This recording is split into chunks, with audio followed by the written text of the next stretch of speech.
Welcome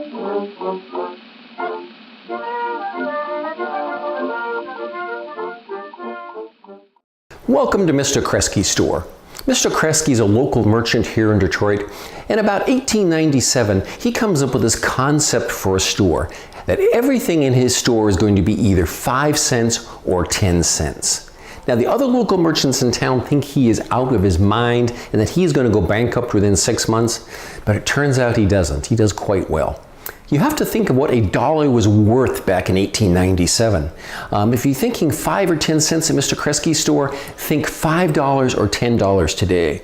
Mr. Kresge basically comes up with the concept of the dollar store about 120 years ahead of anybody else. And he's selling items that you need to equip your household. He's going to be selling you household goods like pots and pans, cookware, silverware, glasses, and lots of fabric at 5 and 10 cents a yard, because this is just before the age of manufactured clothing. There is no Forever 21. There is no Old Navy or Gap. The clothing that you wear is made at home, made by your mom or by your wife. She's going to be sewing the clothing. She'll be coming to Mr. Kresge, buying the fabric at 5 cents a yard, buying paper patterns to cut the fabric into clothing, thread, needles, scissors, anything that she needs to complete that item of clothing. Lace, ribbons, collars or cuffs are all available here.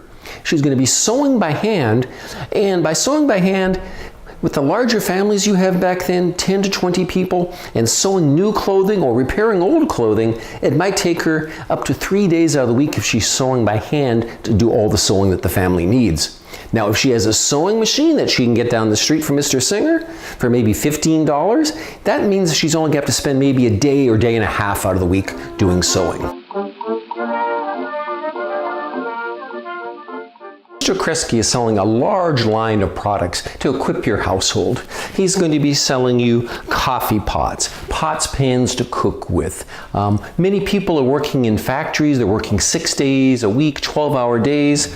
He'll be selling lunch boxes for you to put your sandwich in, and the top is going to be a thermos where you can put your chili or your soup in that could then be put into the cup that's built into the top. One of the things to keep in mind about the late 1890s is that bathrooms don't exist yet. Households have not come to accept bathrooms. Toilets are invented in 1870, but they have not come into common acceptance yet. For hundreds of years, people have been using outhouses. So you have an outhouse that is as far as possible away from your building as possible. But if it's nighttime or it's a cold Michigan winter, you'd have to put all of your clothes on, bundle up, trudge out to the outhouse, and when you get to that outhouse, you'd be probably carrying a big wooden stick so you could beat that outhouse half to death. Because living in that outhouse could be squirrels or skunks or raccoons, and you really don't want to share that with them. So what people do instead, under each of the beds in each bedroom, is one of these. It's a chamber pot. This is going to be your bathroom. It comes in adult sizes and it comes in child sizes.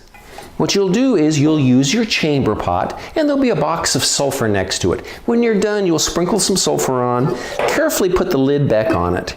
And then in your room, you'll also have a table with an ewer of water, a bowl, and a towel that you can wash your hands with. In the morning when you get up, you're going to take your chamber pot, you're going to carry it outside to your bedroom door where you're going to place it. Families are larger back then. You've got between 10 to 20 people in the family. It's the job of the youngest male children to collect the chamber pots in the morning, carry them out to the outhouse, empty them out, and then clean them with soap and water, and then bring them back into the house. When they do that, they're then going to leave it in front of your bedroom door with the lid carefully placed on it like this, so that when you return later that day, you should probably leave them a tip of 1 whole penny in the lid for them having done that for you.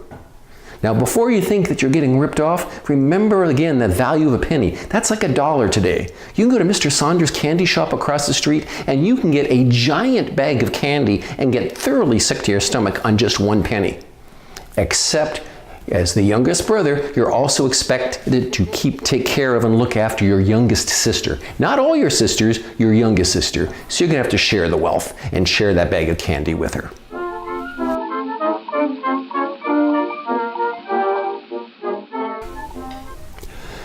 Now, Mr. Kresge is also selling a lot of soap. Now, most people today would look at the soap and they think hand soap, but you have to again think about the 1890s. There are no washing machines. When you go to wash your clothes, what you're doing is you're taking a metal tub and you're pulling it into the kitchen because there's no hot water heaters in houses yet. Again, you don't have bathrooms, you don't have showers, you don't have bathtubs. To wash your clothes, there's no washing machine. You're going to take that metal tub, you're going to fill it with hot water that you have to heat on top of the stove. And then you're going to take a soap grater and you're going to grate laundry soap into that tub of water because you don't have laundry detergent yet either. People use laundry soap. You're then going to mix your clothes in that tub of water until it's thoroughly soapy, and then you're going to get a washboard and you're going to take those clothes and rub them up and down as hard as you can across this metal washboard. Now, this metal washboard is kind of rough on the clothes, so what you end up with over a period of time is clothing that starts to get holes worn into it. So again, when you're doing that sewing, you're not just making new clothes, you're having to repair a lot of clothes for the family that just get holes worn in it just by doing the daily washing for the household. Now, in the case of your normal clothes, you would use this washboard with metal. This would be the regular cycle. But if you had delicate wear, if you had fine linens or if you had cottons, you could use this delicate cycle, which is used with a glass washboard, which is much softer and easier on the clothes, but it is a little bit harder and more scrubbing to do on the regular clothes. So this would be the delicate cycle, where this would be the regular cycle. And then if you had a small hand load, you could take this just in case you needed to wash something very quickly. You would then take your clothes, hang them on a line outside, or if it was winter, you'd probably have to hang them in the basement on a line in the basement, but you're going to have to be really, really careful if it's winter because everyone's using coal-powered heaters and stoves downstairs. So as you're moving those clothes and hanging them downstairs that are wet, you have to make sure that they don't brush up against anything that's covered in coal dust.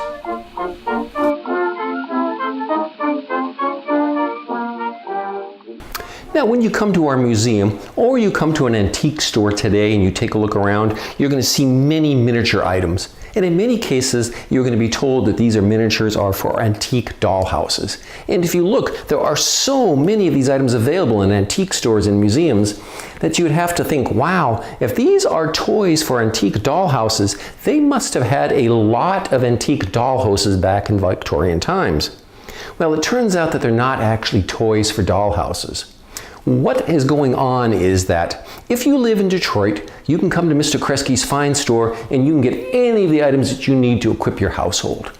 But 90% of the population back in the 1890s does not live in a city. 90% of the population lives in rural areas on farms. Now, if you live on a farm, you may have a general store nearby you, but it's going to have nowhere near the selection that Mr. Kresge is going to offer you. You can't even order things through the mail through catalogs yet because you don't have the Montgomery Ward or the Sears catalogs yet. They haven't been invented. So what you have is traveling salesmen who are traveling by horse and buggy across the countryside. And they're going to be showing samples of their wares and what their company make to farmers at their farmhouses. And if you're a traveling salesman that is selling a fine line of cast iron cookware, you're not going to want to have to carry 100 pans with you around. So you'll carry 1 or 2 samples to put into your carpet bag to carry up and down the stairs to the farmhouse so that you can show the farmers the wonders of modern technology and non-stick technology. This pan will never allow food to stick to it. And not only will the food not stick to this pan, but because of the thickness and the quality of the metals that my company puts into it, the food will always heat evenly. You will never have a problem if you're making an omelet that the eggs are going to cook faster at the outer edges than they do at the center, and you're going to end up with a combination omelet that's burnt at the edges and still raw in the middle. And it will last you not just your lifetime, but it will last you your child's lifetime. You can show them to them, hand it to them so they can get their hands and feel the quality of it.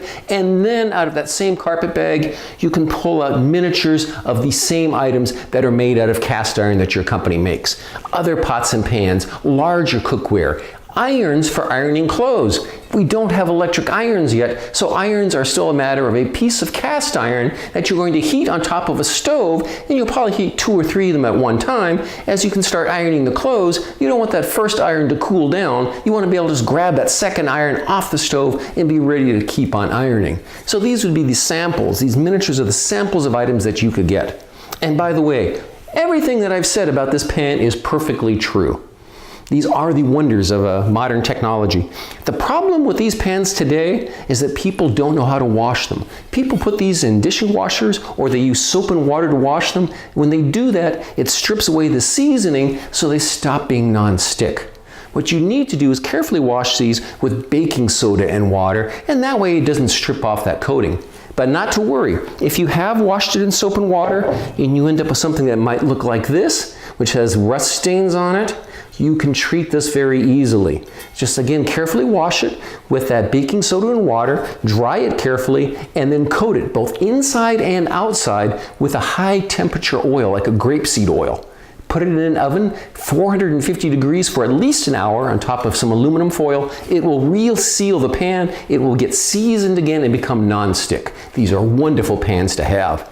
Now, aside from these pans and these cast iron cookware, traveling salesmen are selling just about anything you can possibly imagine. They're selling glasses, they're selling fine china. They'll carry 1 or 2 samples of bone china or porcelain china to show you the weight and the quality and the feel of it, but you can then pick from all of these miniatures to select the actual patterns that will then be delivered to your household. And the same is true of silverware, cookware, even things as large and heavy as stoves are going to be shown in miniature detail. Every working piece of that stove is going to be shown, where you put the wood or coal in, where you do the cooking on, that then that stove can be delivered to your house by wagon.